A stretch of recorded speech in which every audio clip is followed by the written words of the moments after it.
My name is Amanda. And I'm Kristin. And we are the Exorcisters. So sit back, relax, and let's get creepy. Welcome to episode 39. And in this episode, we are going to be discussing the 2005 film, The Exorcism of Emily Rose. This movie, actually, correct me if I'm wrong, wasn't originally on our list, and a spot opened up and I was like, put Exorcism of Emily Rose on there. Correct. Actually, we thought Jacob's Ladder was going to take it over, and then it didn't, and now it did. It is going. I don't know. It was weird. But yeah, Jacob's Ladder was originally supposed to be here.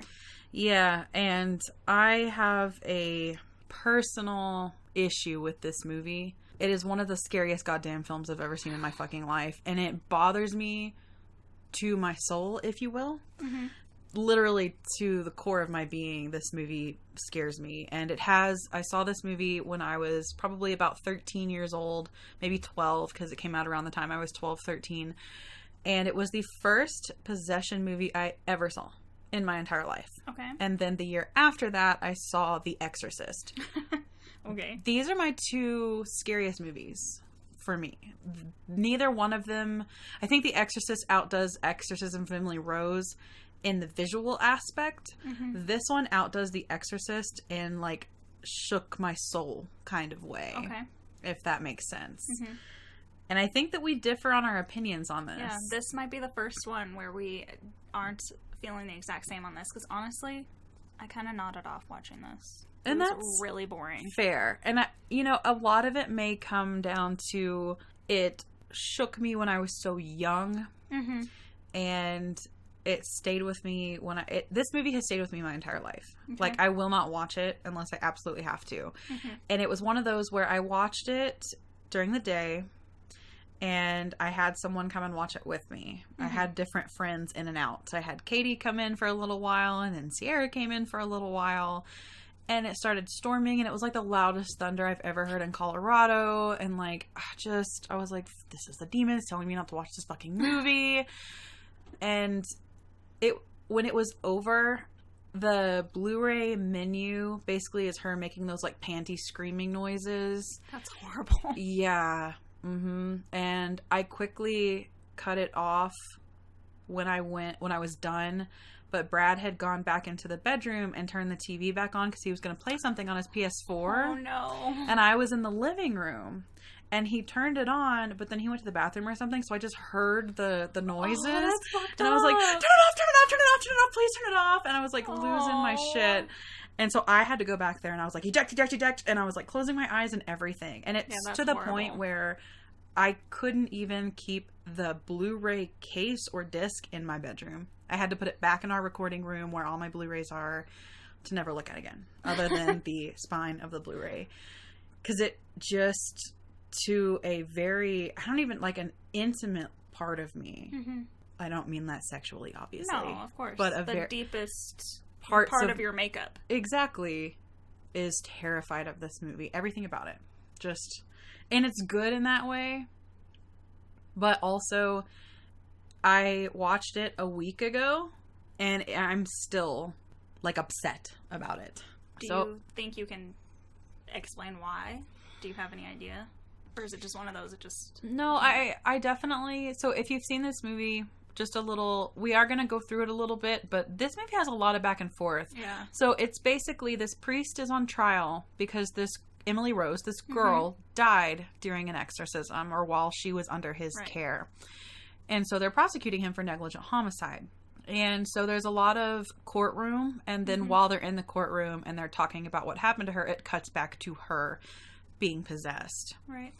And I think a lot of it was, one, like I mentioned, it was the first possession movie I ever saw. And mm-hmm. I grew up very religious. We were Protestant. We were Presbyterian for a little while.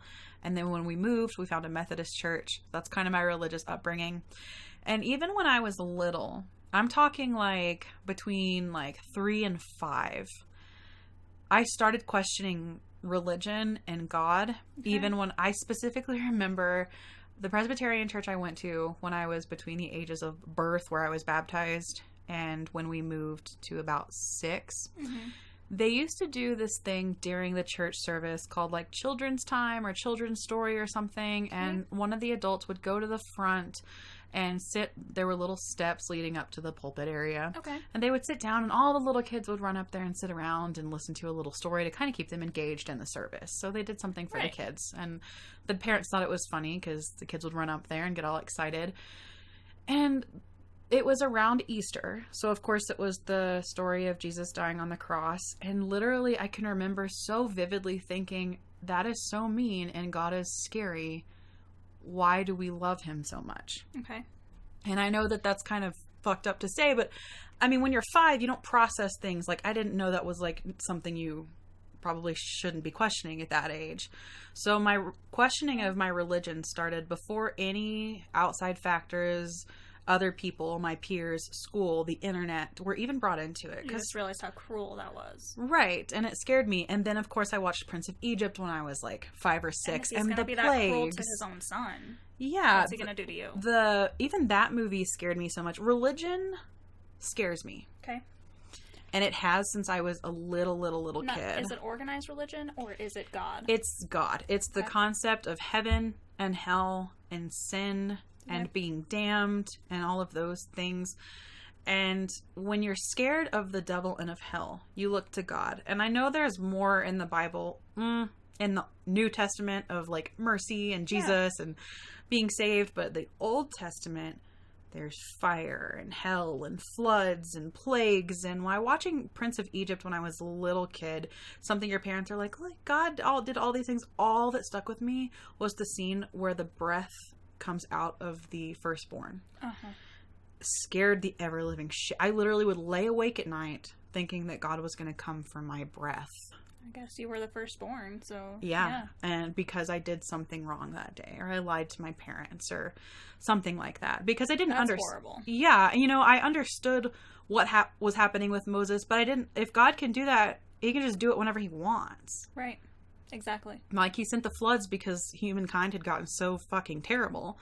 And yes, then he sent his son to die and save us all, and now that's not going to happen because of Jesus, according to the Bible. Supposedly. But he could. Exactly. And when Jesus comes back, according to Revelations, that's going to get bad terrifying. Again. And even from a very young age, it has always bothered me. It was never one of those where I grew up devoutly religious and Jesus is my savior and I love Jesus and he is me and I am him. It was, that's fucking scary and I can't think about that because it scares me too much, so I can't even go to church. Okay. Because it scares me too much. And so these possession movies really just play on that fear and they dig at it and dig and dig and dig until I think that I'm going to get possessed. Like, I'm so scared of this that I'm an easy target, I guess is kind of what I think. Yeah. And that's why, just talking about this, I'm like, can we do this first so we can just get it over with? Like, 'cause we record a couple episodes, and so I know that was kind of a long rant, but just some background as to why, like, even the worst possession movies will still get to me. Like, there have been some ones that I've seen on Netflix that I don't even fucking remember the name of. Mm-hmm. That still, when I was watching, I was like, ugh, still fucked with you. I don't fuck with that. But I like watching them. It's just, they stay with me. I don't sleep well. Like, The Exorcist, I'm more okay with because I can get over visuals quicker than I can that soul-gripping fear of the unknown and what I can't see and forces working. I feel like it's even worse when, in this movie we'll talk about in a minute, Emily Rose was very devout in her religious belief, and this demon still went after her. Yeah. Demons. So if you are having problems with religion, and then even this girl who didn't, like, it could come after you at any moment. It doesn't matter. Right. And it's like, well, I'm one of 7 or 8 billion people. Why me? But it's like, people, this is really dark, but people they never think that they'll be the ones in a mass shooting. And then they are, you know, and we think of this as a safe country, and things happen to people all day, every day. Yeah. And it's just hard to think. And plus, with my background of losing a parent so young, I lost that luxury that I always had up until I was about 17 of everything's fine, this doesn't happen to me, this doesn't happen to my family, because it happened. Because it did happen to your family. Right. And so I don't think like that. I just think if it can happen to me, it's probably going to happen to me, just because of, some things that I've been through have kind of warped me like that. And I don't live under that ignorance is bliss, even though I wish I could. So I think that anything that scares me like this is for sure going to take advantage of me. I don't think it helps that this is based on a true story. I know. And that's pretty closely based. Literally what it says. Like, this is based on a true story when it opens to fucked up moaning and screaming and stuff. Yeah. And from the moment that movie started, I was like, And I've told you, like, I think that weeks after I watched this movie, I'll still be fucked up by it. Because I woke up the other night and there was a spider crawling on my face. I keep my doors open a lot, but I was like, why is this spider on me? Yeah. Of all people. Like, why did I wake up and smear a giant ass spider across my face? And then the next day there was an earwig crawling towards me on my bed. And just like, it's just normal shit, especially in the summer when everything is like around. But it's like, why did that happen to me? Or like, it's storming tonight when we're recording this. And I'm like, it storms probably more days than it hasn't in Colorado right now. But I'm like, it's because of this. Yes, because another thing this movie does so well is, and why it captivates me to the point that it does, is because the people that are just talking about it and in the court case and listening, and probably the jurors, it doesn't even really talk about that, but I can imagine are seeing things or feeling things or waking up at 3 o'clock in the morning. And it affected everyone that it touched. Well, I watched it, so why not me, you know? Absolutely. So it brings me back to a very childlike fear that's almost embarrassing because I'm so scared by this.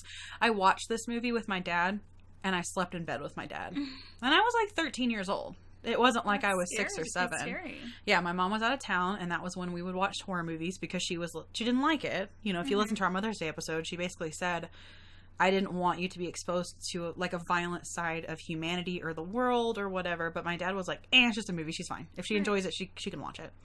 But this one, I think I may have slept with my parents for a couple nights because I think my mom was gone a whole weekend. I'm pretty sure I slept with my dad all weekend.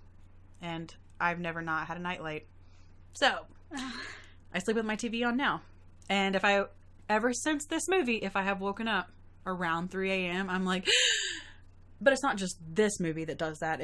That's just a thing. But this is what I saw it in first. So, very childlike fear. So when I go through this movie, it is, like I said, it might be a little embarrassing. But at the same time, this is what horror is supposed to do to you. This is exactly what horror is supposed to do and to you. This is one of them for me. And everybody is just a little bit different. Yeah. You know, this was a while ago. Well, not that long ago, but when we did the summer giveaway and we did Jaws and everything, and we sent that to, his username is the Grim Ripka. He runs a horror Facebook. Shout out to you. We love you. Yes. It was cool meeting you through that. That was awesome. But he runs a horror Facebook page. Yeah. And he posted something that I really liked. And it was, as a horror community, can we stop being mean to each other and making fun of each other?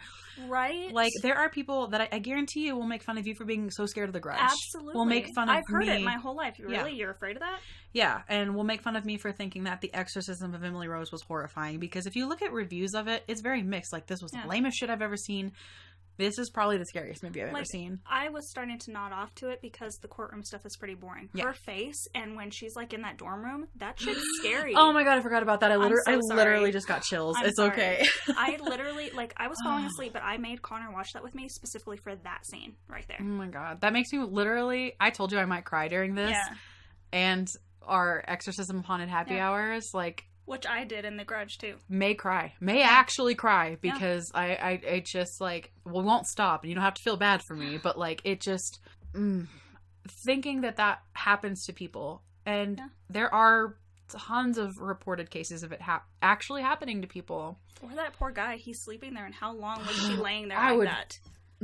Like you saying that right now, I can't, I wouldn't even, I know she was begging him to stay with her, and I would, too. I'm a pussy when that comes to that. If you got possessed by a demon, I would drop stuff off at your mailbox and be like, Connor, I brought some stuff. Will you let her know I love her? Yeah. I can't see her because I would never be able to look at you again. He stayed as long as he did. That makes me want to vomit. That's a loyal ass dude right there. Yeah, he is. Before we start, I just want to, this is based on a true story, and a very, very quick blurb on how it is. It was based on a German woman. Her name is Annalise, right? Annalise Michael. See, when I was younger, I got into this. I listened to the audio and everything because I am, is it a sadist or a masochist that enjoys pain? I don't remember, but I don't know. Masochist enjoys giving. I think I'm the sadist, but continue. So Annalise Michael went through a exorcism, and her 2 parents and 2 priests that did this exorcism, they were actually put on trial. And that's what this is all about. And in that story, her parents got off with time served of waiting for the trial, and the priests, I want to say, got like 6 months or something. It was very minimal sentencing. It was very minimal, but that's what this is based on, is the trial of that. And of course, Emily Rose is on a house on a farm, you know, very rural, religious, homeschooled family. Yeah. Really quick, if anybody's interested, we're going to talk more about this exorcism case and one of our haunted happy hours, and you're going to get to hear actual tapes. Yeah. If anybody's interested. I'm not. I quit. Ryan, I know you're listening. You can come do that with Kristin. Okay. While I bail. I'm actually really excited for that one because I am the kind of person, this is going to be really fucked up. Okay. Hear me out. Get scared?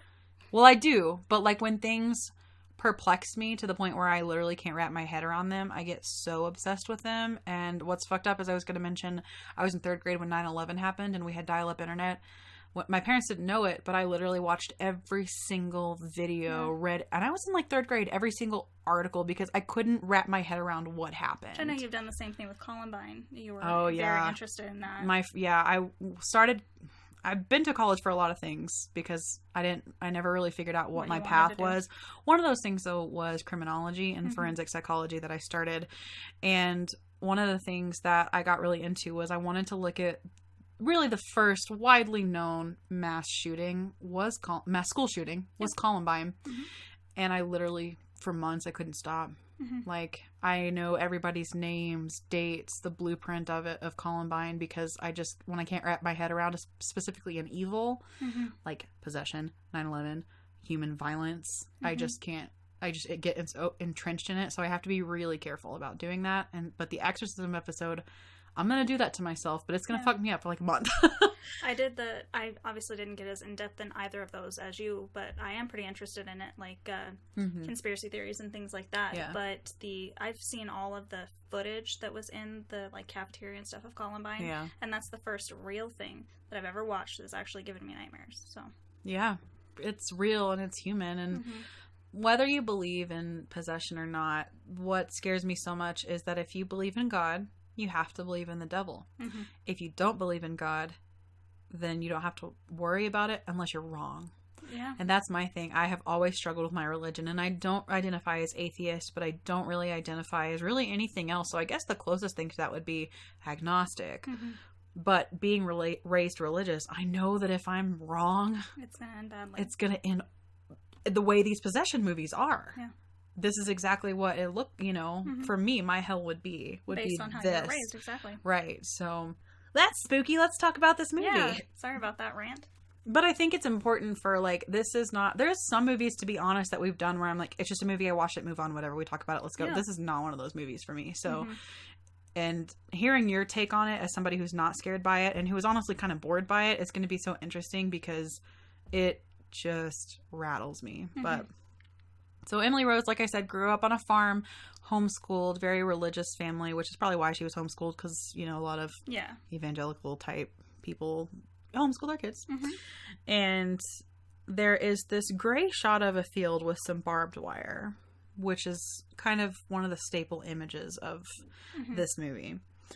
And it opens with her being dead and the police and coroner. Coming to get the priest. And the coroner's like, I don't really know how to rule this death. Yeah. But it's fucked. They're all like... Because you see her face later and wow. It's fucked, yeah. Yeah.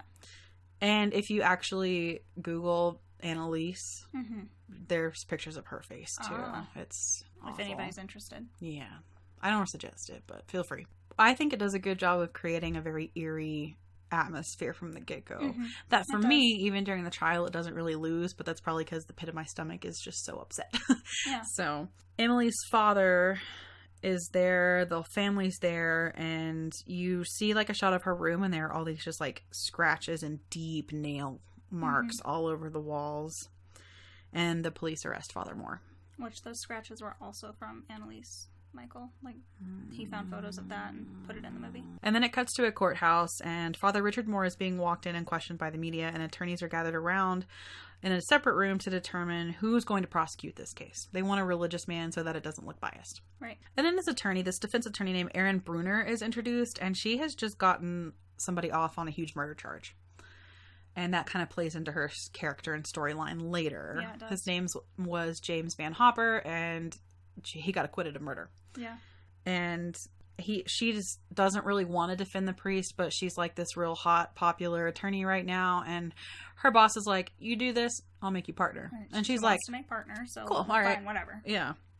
She's an atheist. She's like, whatever. Right. Whatever. Not a big fucking deal to me. So she goes to talk to Father Moore and discloses that she's agnostic, actually, is what she said. And he doesn't want her really, but he tells her the only thing he cares about is telling Emily Rose's story and what really happened to her and why. And he wants her to promise him that he will be able to testify. Now, this is all the diocese, right? Yes, the archdiocese wants to pay for his defense, and they don't want him to take the stand because they don't want to be embarrassed. Yes. Which is another big part of this. Exactly. So Aaron also goes to meet with the Rose family, and Emily's mother tells her that she went to university to be a teacher. And so I think with a lot of homeschool kids, they're very sheltered. Not that they don't get out to do things with other homeschool kids, but it's like you take a very sheltered child and you shove them off to university. And you can kind of tell that's kind of why her mom thinks this happened to her, because she got out of the safety of her own home. Exactly. Especially a really religious person. Like an evangelical, yeah. And you also get some insight into Emily's character. She wanted to be a teacher. They have so many cats in the house because she couldn't ever leave a stray. I love that. Yeah. So she's a very empathetic, caring... Maybe this is why, too, and I'm not trying to be like, I'm a great person, but she reminds me a lot of me and us. Absolutely. Like, just very in tune to people's feelings and cares a lot about people to the point of a fault and can't just leave an animal. Like, if Brad wouldn't shut the door in my face, my house would just be fucking full of dogs. Like, and it flashes back to Emily celebrating a scholarship, and her mom's like not super happy about it. So that's kind of where you get she doesn't want her to go off to college. And Aaron, the attorney, after that, and the prosecutor, his name is Ethan, meet up to discuss. They want to offer this priest a plea deal. And he says, I don't want the deal. I want to take the stand. He wants to tell the story. Yeah, he's like, I don't really care what happens to me. The world needs to hear this. And so he offers reckless endangerment, and Aaron's like, nope, we'll take our chances at trial. And she goes over her case notes that night and notes about a family doctor and a medication called Gambutrol that Emily was put on and the side effects that it could have. And then it cuts to her sleeping and her watch stopping at 3 o'clock in the morning, which is when this all gets started. Yes. And I will never, like you said, never move. Ever. If you wake up at 3 o'clock in the morning, close your fucking eyes. Exactly. And this is one of the things, too, that if I ever woke up at 3 o'clock in the morning of the year that I watched this movie, I would just start crying, honestly. I was like, it's time. They're coming. So the prosecutor says they will prove that Emily's medical condition needed medical and psychological treatment, but that her care was entrusted to Father Moore, and he betrayed her by having her abandon medication and go the route of exorcism, which directly caused her death. And he shows her before photo, and then he shows this death photo, which, of course, everyone squirms at. It's brutal. I can't imagine being on the jury. I would be like, can you please replace me? I don't want to hear about this. I don't want to be... Because trials can take weeks, if not longer, depending on the evidence they have to do. I mean, if it helps at all, if you ever were chosen as a juror, they would ask you probably questions about religion and faith and exorcisms, and they'd probably pull you anyway. That's good. Be like, I cannot be on an exorcism case. I will sob the whole time. Exactly. I am not going to be objective. I won't look at your evidence. I won't listen to your evidence. I will plug my ears like a child and go, la la la la la. Like, I'm not listening. And the family's nanny is brought up to the stand and talks about Emily as a sickly young girl reading and learning music. So she was very quiet, very shy. You're getting kind of a picture of this very caring but kind of meek person. Yeah, definitely. And she was excited to go to university, and she told the nanny of a boy she met in a dance she went to, and of course she wouldn't tell her mother. So she was almost closer to this nanny than she was to her own mother. And the nanny says that she got a call at 4 a.m. one night on a payphone from a university campus, and Emily was hysterical. Yeah. And I would just like to note that Jennifer Carpenter plays Emily Rose. And if you've seen Dexter, Jennifer Carpenter was his sister, Deb. And first of all, I think this was her first film role. I'm pretty sure, yeah. She may have done other things, but I think she went to like Juilliard or some film school that is really prestigious. So she's really talented, and man, it's White Chicks actually came out first, and she had a very small role. I think that came out in 2004. But I saw White Chicks after I saw Emily Rose, and there's a scene in White Chicks where she's crying about her body, and she like cries and looks up, and I'm like, I was just so like, I can't look at Jennifer. I was able to watch Dexter okay because you get so into Deb's character, but for the longest time, I didn't watch Dexter till like 2013, so it was like years and years and years after. So it's like Linda Blair. Yes, I can't. Yeah, like she does a great job. Is the point I was getting at. So good. But she woke up and she thought she smelled something burning. And she looked out into the hallway and she goes out there and these big double doors are swinging and slamming open and closed. And she went to close them and she walks back in and she's a little scared, but she's like, okay, maybe it's windy. I don't know. She gets back in bed and this cup of pins just rattles off her desk. And the covers slide off of her like somebody's pulling them. And then her bed caves in and something like whips her back. Really heavy on it. Like on top of her. And she's grasping at her throat and she can't breathe. And it's this whole big ordeal. And then it finally releases and she just rolls off the bed screaming, which is fair. I would call you and be like, call a priest or shoot me. I don't care which one you do. Just that. So she goes to the university neurologist and he thought that it was epilepsy and that she had a seizure, and it cuts to these horrible convulsions that she apparently had that you didn't see initially when they showed this. And 1 second. Yeah. So if that's a real thing that happens to people, if people with epilepsy have these types of seizures and have these types of imagery, and because your brain is trying to explain what's going on. Yeah. And if that's how your brain tries to explain what's going on, that's fucking terrifying. It's like schizophrenia. Jesus it's Christ, terrifying. that's terrifying. I know we may go on a lot of side stories on this, but that is terrifying. I was watching a TED talk about a schizophrenic that says she sees a couple things. She sees a giant clown. She sees a giant spider, mostly. And she was doing her TED talk and she was like, the clown's right back there. And the giant spider's right over here. And I've just learned how to live with them. I mean, even as you're alone in the shower, those things are just with you. Yeah. How fucking... Like, well, especially before you're diagnosed, too. And that's because schizophrenia, hers didn't start till she was in college. That's terrifying. I can understand why some of these people go a little crazy. Yeah, me too. And she was so cool. She's like, this is just part of me. But you wearing a red shirt, red's a trigger for the clown. He's right back there. Red. Your Slurpee cup right there is red. Exactly. Like, I'd see a clown right now, you know? Anyways, but yes, that would be some horrifying. Mental illnesses are just horrible. And that's another, the millionth thing that's scary about exorcisms and possessions.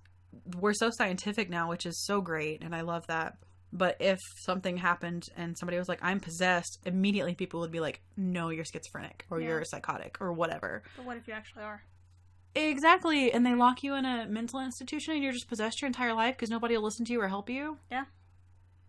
I mean, I'd hate to say this, but we have a lot of different types of patients and a lot of them say some weird shit that we're like, bro. You're crazy. Fucking crazy, what if they're not? Exactly. So the neurologist did an EEG and found something indicative of epilepsy and started her on Gambutrol. And Emily did not keep her follow-ups because, of course, she believed it was a spiritual issue, and she eventually stopped taking the medication because Father Moore told her to. So then Aaron cross-examines this doctor and says since it was only a guess that it was epilepsy stopping Emily's use of Gambutrol, you know, that would be a good thing. Yeah. Since he was like, it's probably epilepsy. And he's like, yeah, but I think that it was. And she's like, well, you're just picking and choosing what symptoms you think are epilepsy. These things she felt and saw, that's not indicative of epilepsy. And he's like, it's psychotic epilepsy. It's like he just threw psychotic in there to make it a thing. I mean, there's a lot of things like that. Doctors don't know everything, and they act like they do sometimes. And I really wish some doctors would actually flat out tell you, you know, I don't know, let's try this one. Yeah. But nobody seems to be, or most people don't seem to be able to do that nowadays. That makes me automatically distrust you. Yeah, I agree. Something that I do like when doctors are like, I'm gonna have to consult with someone because I need help. Like, I don't expect you to know everything just because you're a doctor. I know that even in our small world of eyeballs, there are things that our doctors have seen and they're like, whoa, I've never seen that before. Even just in this one organ of the body. This one small organ. There's no way you can know everything. Right. So later that day or evening, Aaron and Father Moore meet up, and he tells her that there are forces surrounding this trial, and he tells her to be careful and watch her step. He says demons exist, whether you believe in them or not, and being part of this trial might open you up to their attacks. I'd be like, all right, I'm out. Bye. And Emily, cut back to her. Now, the Emily scenes are incredibly good. Mm-hmm. There's not a ton of them, which is why I think some people get lost in this movie a little bit because they're like, oh, we're back in the courtroom. It doesn't do that for me because I think hearing about these possessions, and I think that a possession, obviously it did. This was real. It actually went to trial. And if that did happen, what would we do? How would we respond? How would the court systems respond to this hokey shit, if you will, being in the forefront in the limelight and truly a homicidal issue? So I think that's why the court case got me so much too, because they're watching all these people being affected by this exorcism, these demons, this possession, also really scared me. Yeah, like absolutely. This tourney had nothing to do with Emily Rose until she was put on Father Moore's. And it starts affecting her. Yeah. And maybe the prosecutor, you don't see any of that. Maybe the jury, maybe the judge. You don't know, because they're not going to come in and be like, I woke up at 3 o'clock last night and it smelled shitty. Like, nobody's going to talk about that. So do you want to hear about some real life stuff that happened to this movie? I guess. So Laura Linney, the woman who plays the lead defense, she actually, during production, her TV would turn on in the middle of the night all by itself. And I would fucking quit, honestly. Jennifer Carpenter, so we know she's our lead, she had a radio that would turn on in the middle of the night all by itself, and it would play Pearl Jam's Alive, and specifically a part that was, I'm still alive, I'm still alive, I'm still alive, over and over and over again. I literally want to cry. I'm sorry. No, it's okay. It's just like, that's what, I can't say I'm atheist because I truly think that there's shit that we don't understand, but I can't say that I love a God that scares me so much at this point. Like, I know that the fear of God should be in every heart that loves God, if you will. They should. But love and fear, typically when we think of love and fear in a human-to-human relationship, that's abusive. You know, if a woman loves her husband and is terrified of him, he's abusive.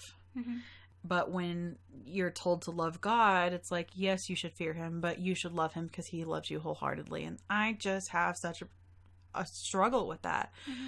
And not even a problem with that. It's just like, I just personally struggle with that a lot.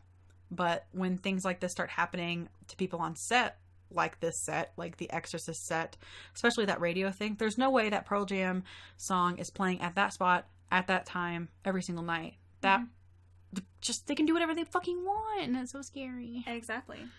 And these people were just attached to the movie because they were playing actors that maybe were based on a true story of Annalise Michael, and it's affecting them too. Yeah. And I hate to say this and be this negative and be this speculative about true events, but who knows how it affected them later in life. Like, this is going to sound really fucked up, but Jennifer Carpenter married Michael C. Hall. He got cancer. They got divorced. Like, do you know what I mean? What if this just follows them and causes negative shit to happen to them the rest of their life, or people they love? Yeah. That was probably not it at all, but... That's a scary way to look at it, though, yeah. But, yeah, like, even if it's not directly, like, turning on your lights and turning on your TV, what if there's just, like, this negative force that will bring you down your entire life? So it cuts to Emily basically being under observation at the university hospital, and she's seeing faces in the storm from her window, and she starts convulsing on the ground and screaming. And Jason, her boyfriend, or boyfriend, you know, says... They've had, like, one date. She says that he tells the court that she told him that she resisted the demons the night that they came for her in her dorm room. But that night in the hospital, they overcame her, and that's when her possession started. Yeah. And that's... I keep saying this, and I'm not trying to sound like a broken record, but that's so scary because it happened to you once, and they weren't successful. They're going to come for you again. Yeah. Especially if you're seeing things. You're, like, just waiting. When's it going to happen? They could just do whatever they want anytime they wanted to. And then there's a shot of her walking into school and seeing demonic faces in the window and hearing voices in class. And she starts crying in class because everything is so warped. And a student looks at her and his face changes to his eyes bleeding black and his mouth opening and being a black void. And of course she gets up screaming and runs. That's terrifying. And another thing too that just stayed with me is if you are possessed and they're making you see those things, no one else can see them. No one's going to believe you. And the public humiliation of just running around screaming and looking like a crazy person. And no one can help you. And everyone just looking at you like you're crazy. Yeah. Like, what the fuck? Like, I'm the kind of person, I don't like confrontation, and strangers scare me. Like, if I saw someone running and screaming, I don't know that I would, like, stop and really help. I hate that about myself. You want to say that you would, but then when you actually think about it, you'd probably be, like, afraid of her as well. Yeah, exactly. And then she runs into the university chapel because she's like, sanctuary, sanctuary, safety, safety. God. These are demons. She knows what this is. And she sees these two women in the chapel and looks at them, and their faces do the same thing. They start bleeding and screaming at her. And she just looks at them and screams right in their faces. Oh my fucking God. And they run out the chapel. They're like, fuck that. Yeah, right? Or that poor girl, but she's going through something. And Jason sees her running into the chapel, so he follows her. And she walks in all wet and crying, and it zooms in on her eyes, completely dilating at the altar. Oh, God. See, that one. There were some bad... I can't. That was so bad. Demons. There were some real bad eye scenes in this movie. Dude. Like the worst. When it dilated like that, I was like, ugh. Yeah. And Jason walks up behind her as she's reaching her arm towards the altar and towards the cross in the center of this church. It's like she's trying to reach out towards like, God, please help but me. It's pulling her away. Which Literally, is horrible. physically, her back bends backwards. And she's like making these growling noises. And Jason's like, Emily? And he comes up to her and it just turns and it says, don't touch me, with like blood red eyes. And then she falls to the ground and Jason's like, oh shit, like, fuck that. But then, of course, Emily is back in control at this moment and is sobbing and it's like, Jason, please don't leave me. Oh yeah, how terrifying. You're going through this all alone. And he just crawls back to her on the floor. Which is really sweet. That's a good guy, but damn. A better guy than I would be, honestly. I would. There's like being an asshole and leaving somebody to suffer alone, and then there's just being terrified out of your mind and your brain going, all right, we're in fight or flight, and we're flight. Yeah, exactly. Get out. And then it cuts back to Jason talking to the courtroom it cuts back to Jason talking to Aaron one-on-one, and he says, and I never did leave her, even until the end. I never knew how dead I was until I met her. So he really did love her. Yeah. And then Aaron is sitting in a bar that night and sees a news report of Van Hopper, the man she helped get acquitted of murder, killed 2 people. And she's clearly upset and like shook by that. And then that night when she's sleeping, the clock changes to 3 a.m. And she wakes up and she goes to her kitchen to check the stove because you can assume she smelled something burning, which is exactly what Emily did. She woke up, thought she smelled something burning, went into the hallway to check. This was the other scene that fucking scares the shit out of me. Mm-hmm. So she's getting a glass of water and she sees that her kitchen clock stopped at 3. And she hears and sees her front door open. Just opens the fuck up. She lives by herself. And she drops her water glass and it shatters, of course.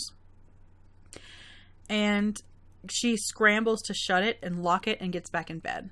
That was deliberate. Mm-hmm. All of her, she had a couple locks, deadbolts, chains. Yes. All of those were just like open. Really? You don't believe in me? Okay. Yeah, let's try. Mm-hmm. And then back at the jail, Father Moore also wakes up and gets up to see a shadowed figure, like almost a hooded shadowed figure walking towards him. And he begins to pray and it goes away. And then it cuts to the courthouse the next day. I would just like to interject here that we just had to stop because I have my notes on my phone and then like they just went completely white and I had to like restart them, and I'm like convinced that this movie is fucking with me. We had that huge like rock or something hit my car, bro. Literally today, like the loudest rock I've ever heard in my life. Left no dent, didn't crack my window. We pulled over. We couldn't fucking find the problem, but it was so fucking loud. It hurt. I'm sure we're fine. You have that new sage. Yeah, I do. So Erin is late to court, and she walks in 17 minutes late, and Emily's photo is blown up in the front of the courtroom. They're like, don't forget. Her parents are there. Yeah. Jesus. That's really terrible. Like, I get you need to do what you do for a trial, but I hope they at least warned them. You know what's really fucked up, too, is being a child of a parent that died from cancer. I have such a problem, this is really personal, but compartmentalizing that trauma surrounding that my brain basically won't, or it's getting better, but like I had to go through a lot of like EMDR therapy and stuff like that because, and I've told you this before, I don't have memories of my father from before he was sick. Like they're there. All you see is his sick face. My brain just locks them away because it's like too painful to deal with. And then I've only been able to access some of those in EMDR type therapy, which is not hypnosis, but it puts you in a different state of mind intentionally. And I can't imagine like that face. Like they probably, for me, like I wouldn't be able to remember my daughter any other way other than that because it was so traumatizing. The trauma just stays right at the forefront of your brain. And now we're blowing it up. And it becomes a PTSD situation. Mine did. Mm-hmm. You know, PTSD doesn't have to be war and battlefields. Trauma is trauma to the brain. Yes. And so that would be my memory of my daughter. I mean, just on a surface level, Jennifer Carpenter, to me, that's her. That's her face. And that's just a fucking movie. Yep. So this psychiatrist neurologist is on the stand. He's like a neuropsychiatrist. He says the cause of death was gradual shutdown of the bodily functions, physical traumas exacerbated by malnutrition. Some injuries were from seizures and some were self-inflicted. He thinks it was psychotic epileptic disorder, a rare disorder that he describes symptoms that mirror her episodes, what he thinks are episodes. And he thinks she would be alive if she had kept taking Gambutrol. Right. So Aaron asks him about Gambutrol controlling Emily's condition and mentions she was still having hallucinations while she was on Gambutrol. And she calls him out for basically just making up psychotic epileptic disorder. He said he would have tranquilized her, force-fed her, and electroshocked her to save her life against her will. Yeah. So Rich is really better. She asked to be exorcised. She asked to stop this medication. I just don't, that's hard for me to put that on anybody. Mm-hmm. You know, I guess if somebody's mentally incapacitated, you could argue she couldn't make decisions for herself, but she was lucid. Yes. It's not like the demons were 100% of the time, Emily. I mean, it's not like her parents had to decide to put her on Gambutrol. She made that decision as well, so she was allowed to make this decision. To stop it, yeah, exactly. And to proceed with spiritual healing. So court recesses, and the next day defense will give opening statements, because in the beginning, Erin actually deferred to make an opening statement until she got some of the information out on the table for the jury, is what I assume anyways. And she tells Father Moore her power was out, and that's why she was late, because she slept through her alarm. And he says, you're under attack, and you're in a spiritual battle. And Erin is freaking out because they're losing the case. Mm-hmm. These medical professionals are pummeling them, basically. Yeah.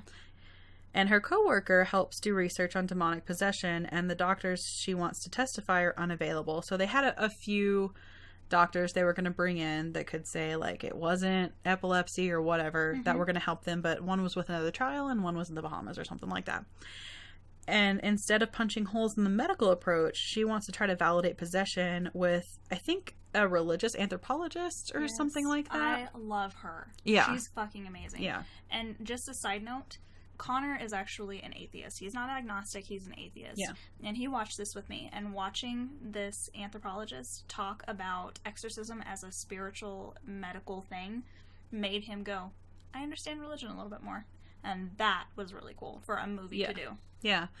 And I took just a semester of cultural anthropology, and every single human experience is across every culture, just in different variants. Yeah. God is Allah, is Zeus, is whatever you want to call it. Yeah. It's the same thing. It's the same deity to most of these people. I know that's not 100% accurate, but you know what I mean. Everybody has a God. Yes. And it's all the same thing. It's an omnipotent power. Or they have multiples. Exactly. Or whatever. But every human experience is across the board, just in different variants. If we're talking spiritually and things like that, Absolutely. Traditionally. So I loved her testimony. Was my favorite. She was the best. Yeah. She was absolutely amazing. And I believe her more than anybody else. Yeah. And the next day she opens court by telling the jury that she was in fact possessed. And then it cuts back to Emily taking her meds in the mess hall with her boyfriend. And every sound, the clanking of silverware, the drinking and eating sounds in people's mouths and throats, teeth grinding together, is amplified in her head in stereo, basically. And Jason is on the stand telling the court that she was always hungry, but they would not let her eat. But they would let her take the medicine. Yeah. And he tells them that night he walked her home and she was nervous and scared, and he held her for a while and fell asleep. And when he woke up, Emily was gone, and she was on the floor, completely contorted and frozen and, like, petrified, like in Harry Potter, when they're just, like, frozen like that. Just staring at him. Eyes wide open and eyes blown out, just look at it. It is one of the most haunting things I've ever seen in a movie, personally. And I know we talked about it in our Women in Horror episode, but Jennifer Carpenter did that. They actually had 2 dummies that were going to do those stunts for her, and she was like, I bet I can do it and make it creepier, and she did. And she actually did that by sitting in a room full of mirrors just to watch her face and watch her body contort and see how she could do that stuff. I wouldn't want to see myself like that. I know, right? I would love to act in a horror movie. Not that I can act, but I would love to act a part of either a villain or a victim like that. Somebody that gets killed in a movie, or I probably wouldn't play a possession movie because of the way that I know that it affects me. But, like, to do that would be really cool, and I think very creative, and you could dig really deep and do some, like, very primal things that would actually be kind of... why the Academy needs to pay more attention. But. Yeah, but that would seems like it would be liberating, too. But also, that is... like, Reagan, Linda Blair is immortalized like that forever. And it's something that she's accepted and loves about herself. And she is like, you know, but for me, I don't know. I've had dreams. For a long time, she didn't. When she was growing up, she hated that. Yeah. It took her a while. When I have, some of my scariest dreams are of me looking in the mirror being possessed. Yeah. And so. Let alone Jennifer Carpenter watching herself. She's like, nah, I can do that. Yeah. And if you look, like, I watched it with Sierra, and she was like, oh my God, look at her foot. It's, like, bent. Yes, it is. She's just, like, really flexible and managed to do that. Apparently. No. Now I can't get that out of my head. I'm sorry. It's okay. So Jason and Emily's father basically get her in her bed at home. They're like, okay, she's going home. Jason's like, I can't just hold her and this go away. Like, you know, so she goes home and they call Father Moore.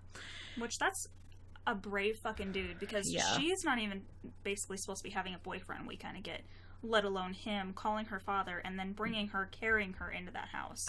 It doesn't show you how he, like, dealt with that. It shows you her looking at him and then her being carried into her bedroom at home. It doesn't show you what he had to do to get her home. Yes. How did she come out of that? I would have been like, I'm gonna let you do you. I'll be back in, like, 20 minutes. Can you get back in bed, please? Yes, like, exactly, right? I cannot watch you come out of this right now. Sorry. If she started moving, I would, like, I would literally pass out like, what or would you die. Do? Turn the TV on and just, like, watch a comedy while she does her thing? No. If she even, like, twitched a little bit, I would be like, oh exactly. No.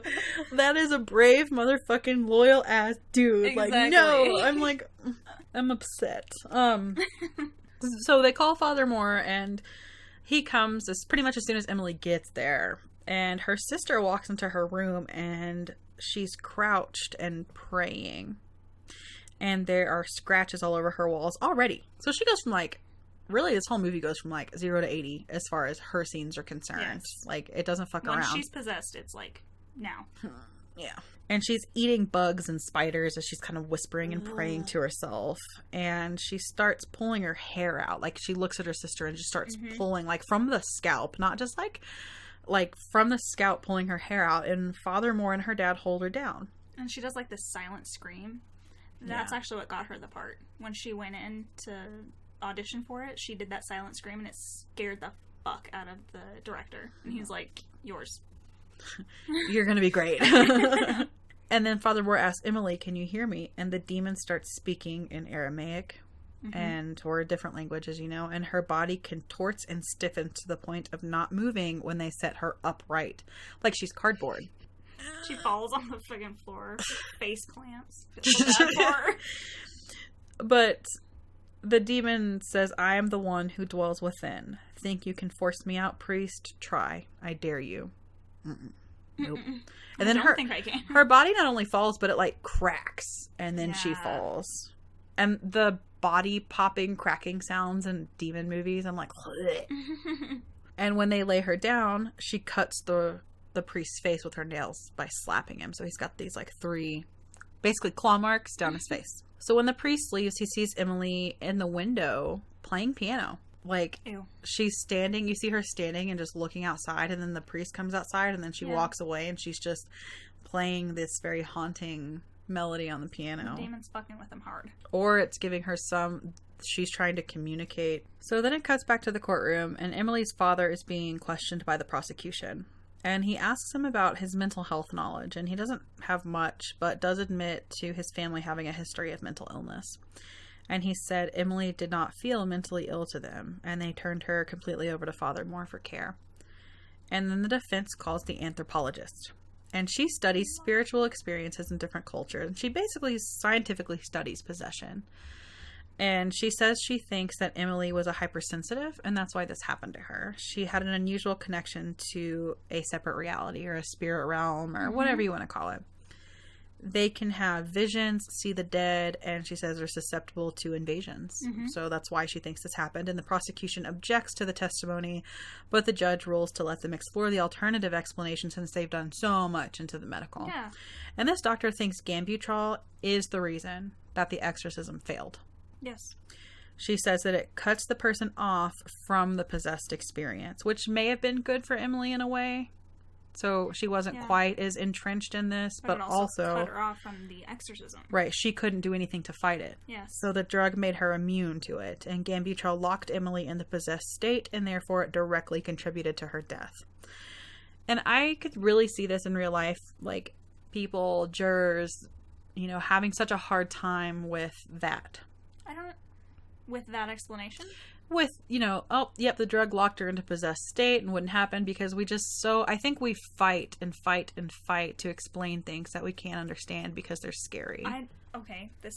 There are drugs where if you take it, it will cause you to be impotent because taking that drug cuts off blood flow and things like that. Right. So how is this necessarily any different? Right. It cuts you off from something. Yeah. And that's what it's supposed to be doing, even though you need to get there. Yeah. And it's so interesting, too, because I think a lot of religious people don't even believe in possession.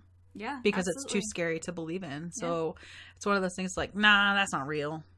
But if you think angels can come to you, demons can also come to you. They are essentially fallen angels. Exactly. So they're just angels that want to do you harm as opposed to help you. Right. So after court, Aaron gets a new witness that wants to testify, and he was an eyewitness. He was at the exorcism, and he's a medical doctor.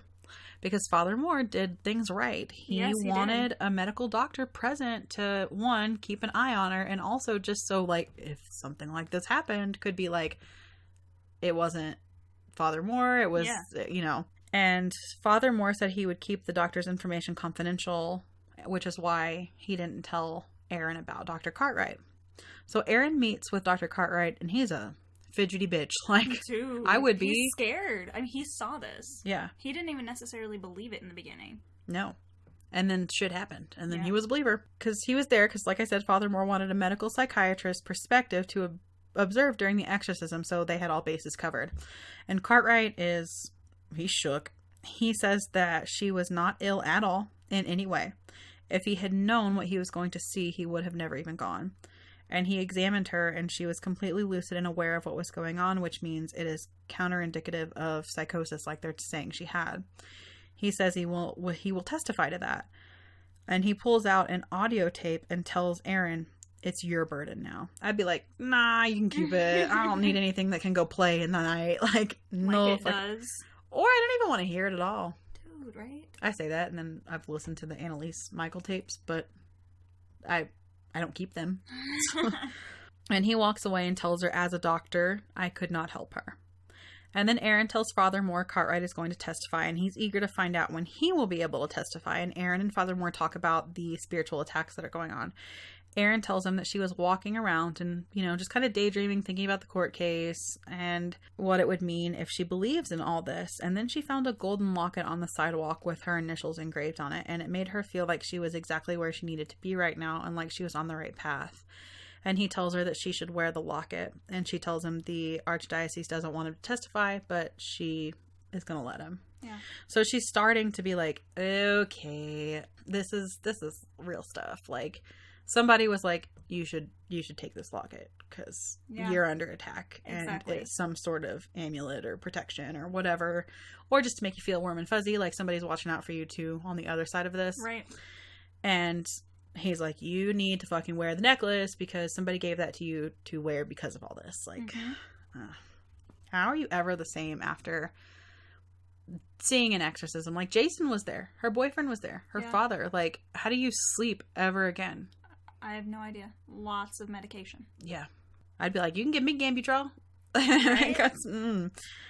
So that night at 3 a.m., she wakes up to the tape of Emily's exorcism being played in her living room. I busted ass, almost, running to my room to turn the Blu-ray off. Like, I almost fell because I was like, turn that shit off. Like, I was running, and that was just the Blu-ray. I can't imagine having a truly, like, horrifying, very real audio turn on in the middle of the night. Yeah. All by yourself. No. Pulled out of the bag that it was in. No. And turned on. Mm-mm. No, thank you. So the next day, she puts Father Moore on the stand. And the day before Emily's exorcism, he woke up at 3 a.m. and smelled something burning. He got up, and of course he's in, like, a church. He got up, and the stained glass starts bleeding and crying. And the father starts praying and running, and he ends up outside in the rain and sees a hooded figure coming towards him. And he tells the prosecutor he perceived it as the demons telling him the game is on. And he believes it was a demonic manifestation to scare him. And he says he has seen the figure ever since. It's just following him. Yeah. Fuck that. No. Well, he saw it in the jail. We saw. Yep. Nope. So Emily's exorcism took place on October 31st, which is Halloween, to increase demonic activity to draw them out, because the prosecutor was like, well, that's very flashy of you, you know, and he's like, well, there's a reason All Hallows Eve is what it is, because evil and demonic things pick up and whatever. So he was like, maybe on their day, they would be more willing to come to the forefront and play a little bit more, if you will. Aaron gets the tape of the exorcism out, and they play it, and then it cuts to the exorcism, which I hate. Emily's father, Jason, Father Moore, and Dr. Cartwright are there. And Father Moore says don't ask it any questions or listen to it. And he begins by throwing holy water. And of course, Emily looks up and she snaps her head up and the demon eyes just blow out. And she immediately rips free of the restraints. There's no like talking or like, stop, no holy water. She's like ripping the restraints out, barreling through, like she's very active and physical. And she starts, this phrase from this movie has stuck with me my entire life. 1, 2, 3, 4, 5, 6. Like I just got chills on the side of my face because of that specifically. And all the cats come in and start scratching people up and start freaking out. And Emily bails out the window from the second story and just tears ass into the barn. And Jason grabs her first and says she's burning up, and they hold her down, and she just starts her scream. Jennifer Carpenter's screams. I don't even think they had to do a ton of voiceover for her screaming, if any at all, because she's just that good and terrifying. The doctor takes her vitals, and her heart rate is at 180 beats per minute. And the snakes and rats start flocking towards them. And Father Moore puts a crucifix on her chest, and she convulses, and she's screaming to get it off. And she grabbed the doctor and hurts him, fucks him up, scares him to death almost too. Dude. And releases him and starts just like stomping around. Like she's like, bring it on, bring it on, bring it on. And Father Moore says, tell me your name, demon. And she screams names. Like just, you can barely understand her because it's so... Yeah. One of them's Lucifer though. And that's terrifying. She says, again, 1, 2, 3, 4, 5, 6. And it says, we are the ones who dwell within. I was the one that dwelled within Cain. I was in Nero. I was in Judas. I was with Legion. I am like Belial or something like that. And then she says, I am Lucifer, the devil in the flesh. And she looks up and her eyes are gleaming. And I was just like, yeah. And then the horses break out and injure Emily's father, and the doctor's too petrified to help. He's like shaking on the ground. Poor horses, man. They're like, this is our home. Get the fuck out. Get that crazy bitch out. Yeah. They're like, do y'all know the devil's in here? Here we go. Like, we were just in here sleeping. And then Emily passes out, and she falls into a deep sleep. And Father Moore says the whole thing was basically an utter failure. All they did was get scared. Yeah. Real scared. And they got to hear all the names. Yeah. From then until her death, she was violent to others and herself. She screamed for hours on end. She bit holes in the wall, and her teeth were all broken and jagged. And she refused another exorcism. Can you imagine, just for a second, she had like 1 million siblings, and they all live in the house. Yeah. I'd call anybody and be like, can I stay with you? My sister won't stop screaming. I mean, was the mom even there during the exorcism? Maybe she took the kids somewhere else. Well, I think there was a scene. I don't remember if it was during the exorcism or at some other point where she's sitting downstairs with all the kids, like holding them. Never mind. Yeah. I would get the fuck out of the house. I'd be like, yeah, that's my daughter, and I feel bad, but I gotta go. Like, well, you need to protect your other kids, too. Exactly. Like, I wouldn't, if it was my child, that would probably be different. I would probably be there, but, like, I'd have to love somebody a lot. A lot more than I love myself, that's for sure. So Father Moore says he encouraged her to eat, but they wouldn't let her swallow. And he says he never recommended she stop seeing doctors. He only recommended she stops taking the Gambutrol for the same reason that the anthropologist said. He knew that that was going to block any progress. And they together felt she was beyond medical care. And then Aaron asks about the dual voices on the tape, and he says they are legitimately from Emily. And then the prosecution grills him on the vocalizations and says Emily studied Greek, Hebrew, and Latin, and she could have been exposed to Aramaic, which was what was spoken on the tape. And prosecution says everyone has 2 sets of vocal cords and basically taunts him, which is what lawyers do. And then Dr. Cartwright doesn't show up, so the judge recesses them until the next day. And then Aaron meets Dr. Cartwright in the parking lot, and he says, tell Father, I know demons are real. I know what they can do. And he looks behind her real quick, like something's behind her, and then he gets hit by a car. Barreled over by a car.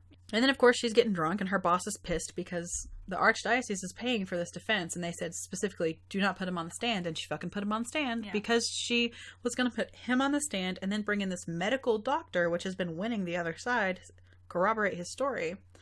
But, of course, that didn't happen, so her boss basically says that you're fired if you put him back on the stand. And so she goes to visit him, and she tells him about Cartwright, and she tells him without Cartwright's testimony, it's over. And he says he needs to go back on the stand and tell Emily's story, and she says she can't let him do that. And he says, this demon shit ain't gonna stop until I finish this and tell her story. Yeah. And so the next day, going into court, Erin is wearing the locket, and she recalls Father Moore to the stand. And then her boss gets up, and he leaves the courtroom. He's like, you dumb bitch.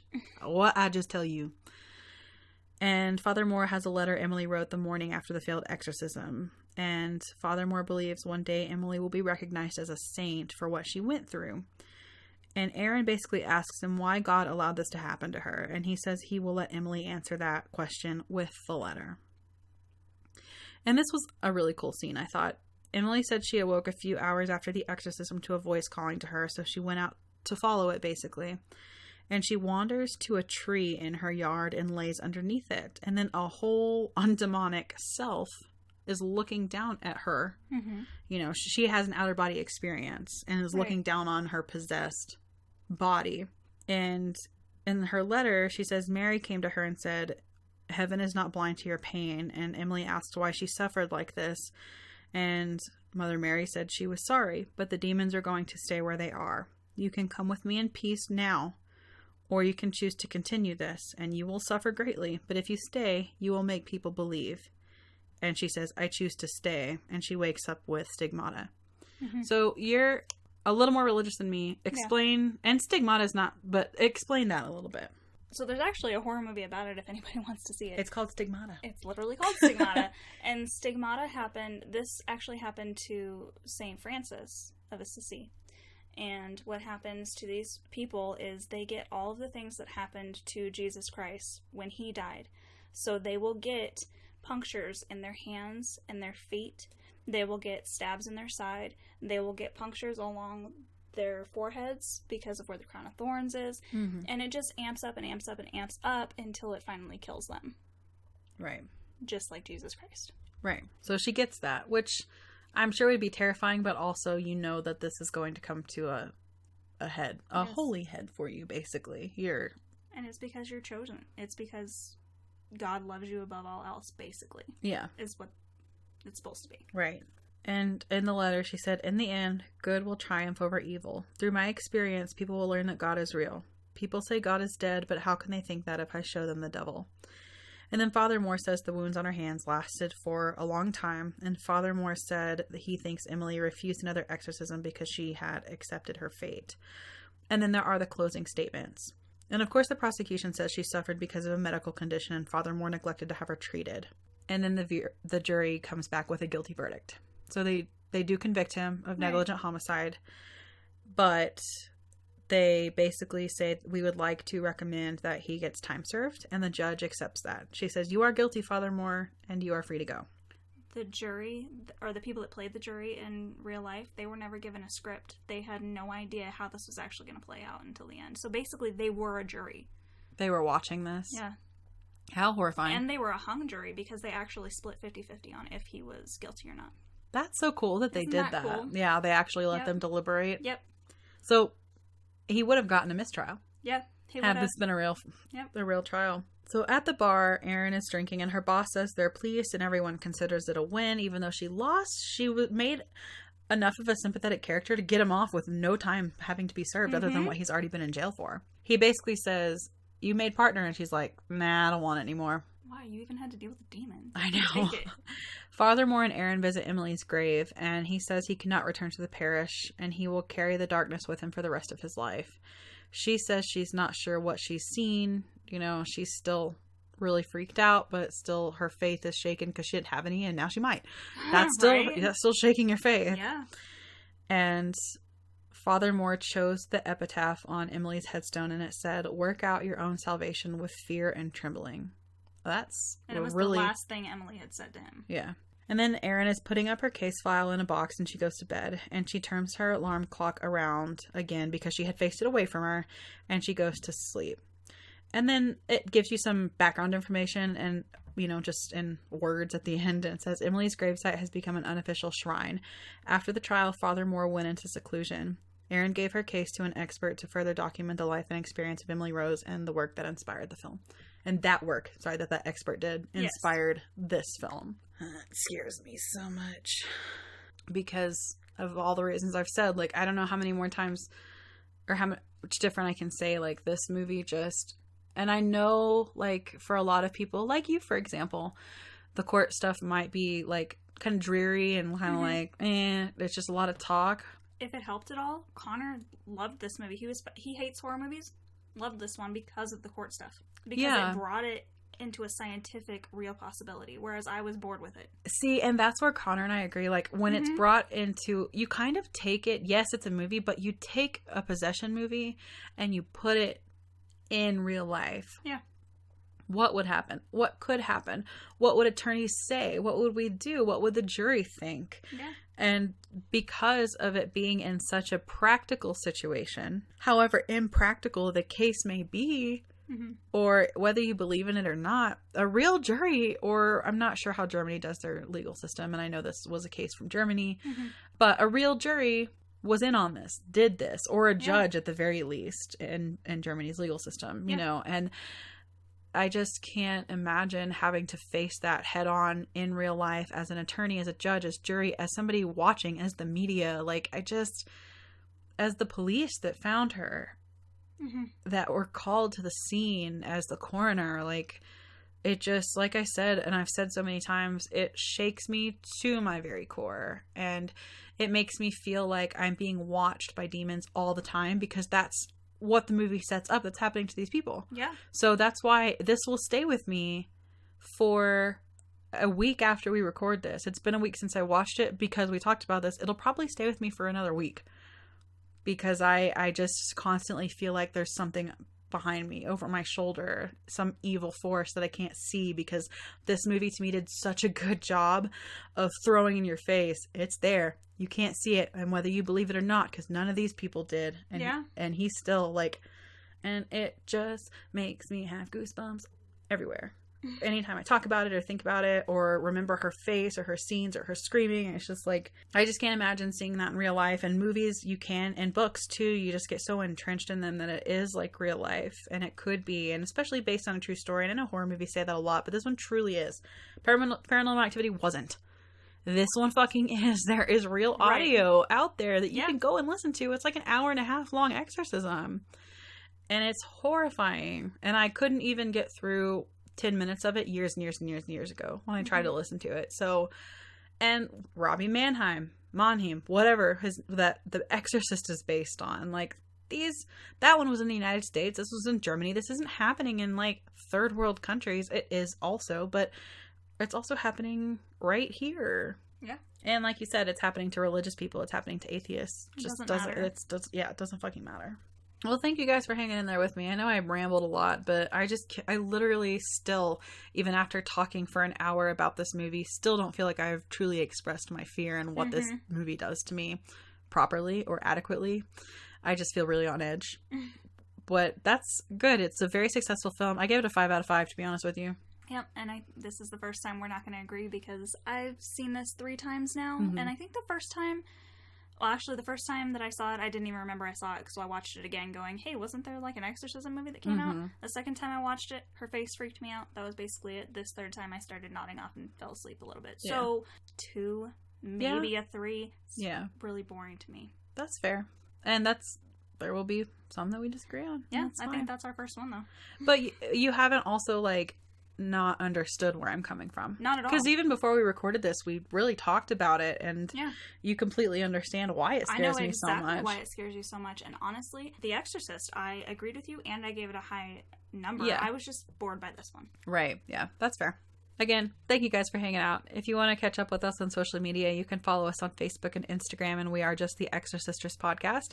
On Twitter, we are the Exorcisters, and you can always email us suggestions. And if you're going to critique how I felt about this movie, it's really personal, so I would rather you not. But if you need to talk about it... Let's not bully each other on what scares us. You can hit us up on the exorcisters@gmail.com. Just please be nice. And you can find all our ratings for all the horror movies we've done, blog posts about what's going on in horror. If you want to know what's coming and going on all the streaming services in horror, you can check that out at exorcisters.com. And next time, we have the story of the strangest passion the world has ever known. Till then, stay creepy.